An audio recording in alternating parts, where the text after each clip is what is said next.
One day, there's no more room in heaven. The pearly gates are closed. All the angels come on down, come on down. It was just a nursery rhyme my grandfather used to sing. A reminder to be good and to accept things for what they are instead of needlessly holding on to the superficial. A story of heaven being closed and even the angels being left outside. I remember asking him once what the world would look like. He stroked my hair, held me tight and sighed. "You'll see, dear boy, you'll see," he whispered. "I'm sorry, but you'll see." My grandfather has been gone for a long time now. His ashes were spread on the lavender fields outside Tomskog, Minnesota. I still get a sinking feeling when I think of him, and another part of me just hopes he made it through the gates. No, I'm not a very religious person, but a sentence can paint a concept, and a concept can be a powerful thing. Maybe there is no pearly gate in the sky, but maybe there is a sense of peace to experience in our final moments. That's all I can hope for, both for him and for me. All throughout my life, I've had this idea lingering in the back of my mind. It hasn't really affected me in any particular way, but it is something I haven't been able to forget. But some time ago, it became relevant in a way I would never have imagined. I was working at a cafe at the time. Nikki was my closest co-worker. We shared every shift, and she was just a beam of light wherever she went. She was half the reason we had as many customers as we did. She was simply a delight, and she made every regular feel seen. She was kind, honest, and genuine. At the end of every shift, she'd ask me not just to have a good one, but to have the best one, a quirk of hers. Then she had a brain aneurysm. Most people don't survive it, but Nikki did. Maybe it was a mild one. We were all waiting anxiously for an update, and eventually word came down. Nikki was going to be alright, with very little permanent damage. She was going to return to work once her recovery was done. There was a palpable sense of relief in the air, both for us and the regulars. Everything was going to be okay. Of course, that's not what happened. When Nikki came back, she had visible changes. It wasn't much of a surprise, given what she had gone through, but it was clear that something drastic had happened. Even at a glance, she'd lost about 20 pounds, and must have shaved her head at some point. It had just started to grow back. She looked like she hadn't slept for days, and there was a tilt to her stance. She was hunched over, as if needing to lean on something for support.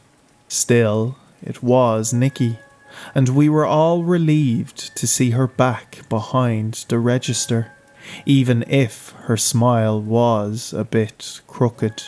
But there were many changes. They were subtle at first. She would forget the occasional name or spell something wrong. I figured it was just a leftover from her aneurysm, something that would go away over time. She was supposed to make a full recovery, but seeing the way her eyes glazed over as she talked to the other people made me wonder, was she making an honest mistake, or had she stopped caring? I remember ending a shift with her. As we closed shop, I waved goodbye. I was expecting her to say something back, like she always did, but she didn't. She didn't ask me to have a best one, or even a good one. She just stood there in complete silence, her eyes 1,000 miles away. So instead, I took the initiative. I got back in the cafe, walked up to her and cleared my throat. "You alright, Nikki?" I asked. "Yeah," she sighed. "I'm good. Great, actually. You seem..." "Seem what?" She turned to me, clearly not interested in discussing the topic further. Expecting an answer, she went quiet. I shrugged it off. "Nothing," I smiled. "You have a good one." "Yeah, you too." And that was that. Over the next few days, I noticed more and more things that were off about her. She would not only forget her regulars, but actively snap back at them. She'd mess up their orders. At one point, she almost broke the microwave in the break room. She just stood there, watching the plate spin as the spoon she'd left in her cup sparkled. She knew it was wrong, but again, she just didn't care. But I didn't say anything, and I didn't step in. Not until I noticed her, short-changing an older man. He owed $6 and handed Nikki a 50. She gave him $34 back, trying to pocket a 10. Skim a little off the top. It was pretty smooth. She counted $44 but left the 10 out when she handed over the money. That's when I stepped in, trying to make it look like an honest mistake. The old man didn't seem to mind. He'd always liked Nikki. She turned towards me and gave me a look. I'd never seen it before. A joyless smile behind darkened eyes. A look that said she would do her best to ruin my day. "Thank you," she smiled. I would have felt awful. She wouldn't. I don't know how I know, but I saw it. There was no hint of regret behind that smile. I tried to be sympathetic. I'd heard about people having personality changes, especially after massive personal trauma, so it was to be expected. But Nikki hadn't just changed. It's like I was looking at a stranger. None of her enthusiasm was there. There was a callous disregard and even disgust towards the things that made her so wonderful to begin with. But that also gave me a frightening thought. From all the things I'd seen her do, what else was she doing when no one was looking? How far would she go, given how she'd been ready to scam that old man? Did I even want to know? During our next shift, I tested her. I'd come back at irregular times, checking in on her. When she thought I wasn't looking, she'd be on her phone, leaving the freezer open, forgetting to lock the back door, and strangest of all, smoking. I'd never seen her smoke, and all of a sudden, she was doing it in the break room. But the final straw was at the end of the workday, when I saw her pocket money from the register. It was a complete accident that I noticed. I'd gone back to get a napkin and caught her red-handed. We looked at one another from across the room. Her face was like a brick wall, but I could see it tremble. It cracked to reveal that joyless smile and those unblinking dark eyes. "You didn't see what I think you saw," she said. "I think I did," I answered. No, you didn't see anything. She approached me. Even her walk was different. She got within arm's reach. She put her hands on her hips, tossing an apron over her shoulder. Who do you think you're talking to? She smiled. You think you know me. You think you know this person. Nikki, you gotta stop. I said, this has to stop.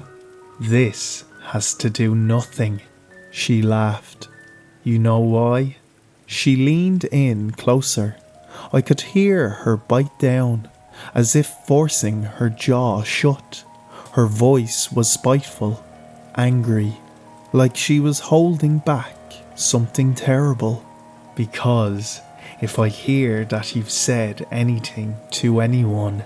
Nikki took a step back, letting her cheerful facade fall back into place, and with the same joyful smile as ever, she put up 2 fingers, playful little scissors.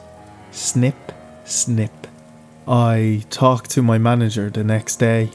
I hadn't planned on it, but I couldn't stay quiet. I told her about the threats, the register, the change, the smoking, all of it. I tried to be clear that I cared about Nikki, but that she was harming the place and herself. My manager didn't seem all too surprised. Apparently, others had taken notice as well. She was going to talk to Nikki later that day anyway. I'd just added more fuel to the fire. I felt awful about it, but thinking back on that little snip snip, I didn't even want to begin considering what she would be capable of. There was no way to know any more. Whatever had happened to Nikki, it had made one thing for certain. I had no idea who this person was anymore. She was let go soon after. I wasn't there for it, but my manager was visibly upset afterwards. She didn't want to talk about it, so I can only imagine what had been said behind closed doors. I thought that would be that, but that was only the beginning. The morning of the first shift without Nikki, I was first on site. Right outside the door was a pair of scissors, neatly laid out. Next to them were a handful of sunflowers with their heads cut off. They'd been thrown to the side and left in the dirt, turning a bright blue in the process. Didn't know they did that. There was no doubt in my mind that this was a threat, and I could feel an unease settle in my stomach. An ever so light sweat crawled across my skin. Just as I was about to open the door, a thought washed over me. I checked under the handle, noticing a razor blade taped to the back. Had I pushed down on it, I would have cut a gash across my palm. I removed it and told my manager about it, but there was nothing we could do. The security cameras for the back area hadn't worked for months, something that Nikki knew all too well. Throughout the day, I couldn't help but to wonder what she was going to do next. Maybe nothing. Maybe something downright violent. A threat could just be a threat, but there was something in me telling me that I should take it seriously. This wasn't the Nikki I knew from before. If she was willing to do something this demented on day 1, what was going to happen on day 2? Of course, there were plenty of regulars who asked about her. Most expressed concern, and a couple of them were heartbroken. But what surprised me the most were the ones who were relieved. Apparently, they'd seen something as well. It's not her anymore. An older man complained. It's like she never really came back. Those words stuck with me. Like she never really came back. It really felt that way. Sure, people can change, but people like Nikki? For the first time in years, it made me think back to my grandfather. The pearly gates are closed. All the angels come on down, come on down. For the next few days, the threats were numerous and obvious. A pair of scissors left outside my door, this time accompanied by 2 chestnuts. By lunch, we got a remote order for 3 bagels with the additional comment, "Keep it, it'll be your last meal." With every poke and prod, I was reminded that there really was no telling with this woman. So yeah, unsurprisingly, my manager got the police involved. And from there, it escalated fast. They couldn't find Nikki. Her place was an abandoned mess. Her car had been impounded after being left in an open street. Her bathroom was spattered with drops of blood, seemingly her own, and she was nowhere to be found. We managed to convince the local sheriff that a patrol car ought to come by and check on the shop every hour or so. But us who worked there seemed to be fair game. There wasn't evidence that Nikki was the one behind all this, even if everything pointed to it. Still, the threats were real, and treated as such. Well, mostly. 3 days passed without any incident after that. I was beginning to calm down, and maybe consider that this whole thing was over. There'd been no word of Nikki, and all of the signs pointed to her having left town. I came home from work, dropped my keys in the bowl, wiped my shoes, and locked the front door. I stashed away some groceries and grabbed a Coke, leaning against the kitchen counter. I stepped into the living room, ready to settle in for the night, when I noticed something. The curtains on my living room window had been moved. I never opened those curtains. I lived on the first floor. I was sitting down when I turned my head towards the bedroom door. My phone was still on the kitchen counter. I couldn't see anyone, but I held my breath. I felt like a prey animal, hoping against hope not to be noticed if I just kept still enough. But no, Nikki noticed. The sound gave her away long before I saw her.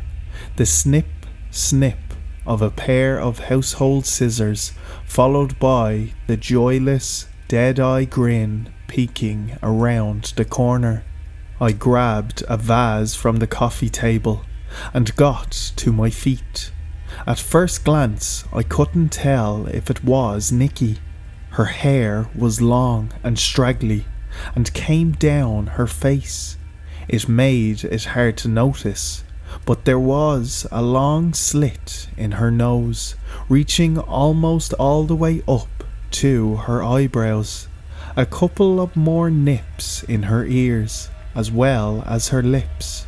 Her fingernails were long and rotten. She didn't seem to mind. If anything, it made her smile harder. "Didn't you get the message?"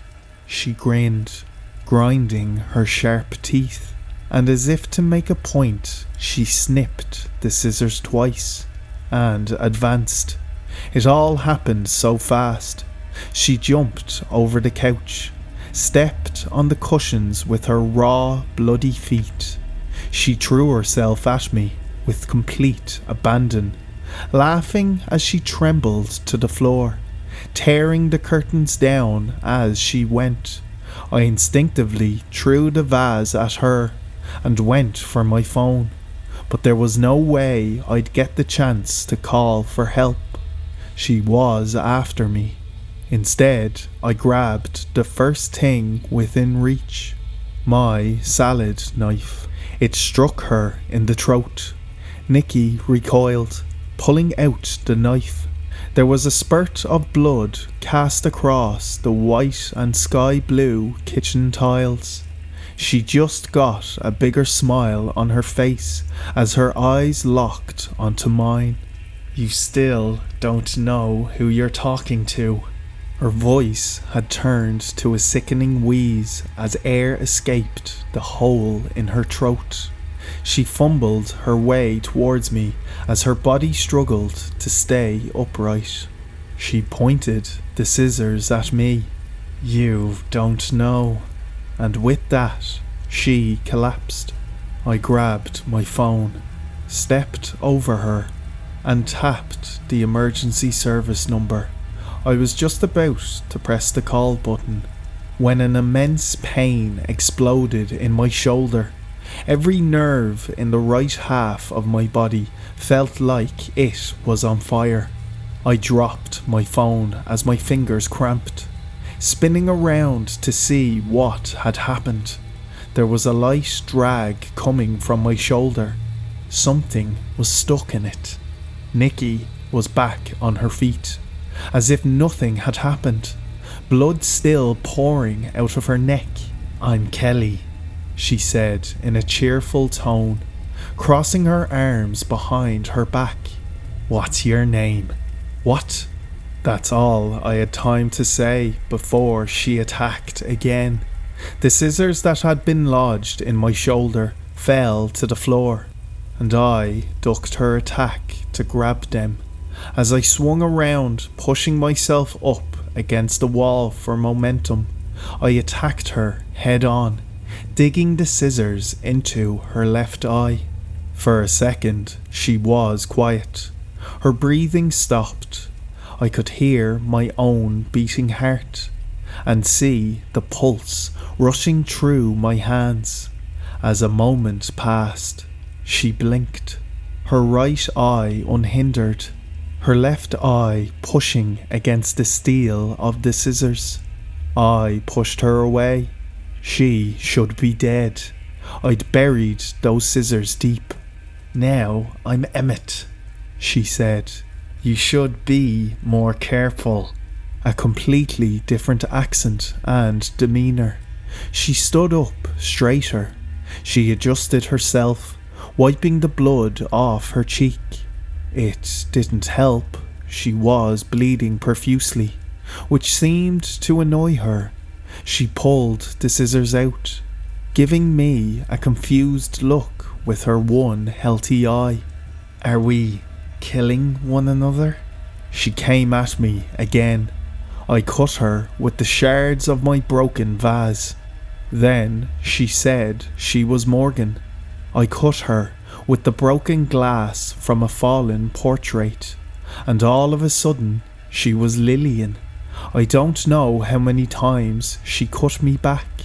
My arms got cut to ribbons, and she managed to get a slice across my cheek that just barely missed going into my ear.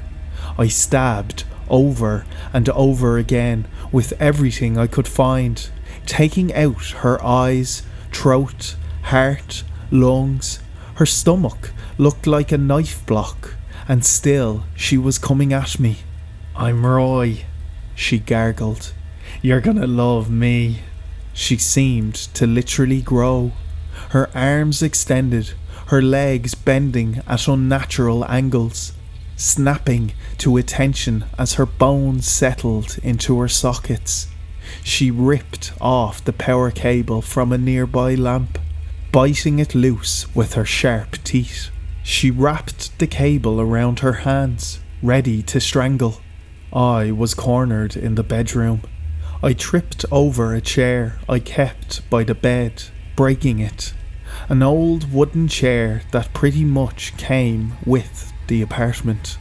I ended up on my back, looking up at Nikki as she came at me with childlike enthusiasm, a blood-dripping tongue panting with enthusiasm. I managed to get under the bed, but She wrapped the cable around my foot, dragging me back out, kicking and screaming. She was squeezing my ankle so hard I thought it was going to pop off. Then a siren. The neighbours must have called the cops. As Nikki turned her head, I grabbed a chair leg. Heaving myself towards her, I managed to get a solid smack across her jaw, causing her to topple over. Pressing my advantage, I crawled on top of her, smacking her with the chair leg over and over and over. "I'm Mark," she'd say. "I'm Hannah. I'm Benny. I'm Nora. I'm. I couldn't stop, and neither could she. She kept coming back, even after the structure of her face turned to mush. She kept going. Long after her words had turned to sounds, I dropped the chair leg. She was barely even twitching, making some ungodly gagging noise. I didn't even notice I was screaming. Maybe I had been screaming that whole time. It's as if a soul settled back into my body, bringing my actions into perspective. I'd been beating her to death, but death just would not come. I could hear the sirens getting closer as I wept.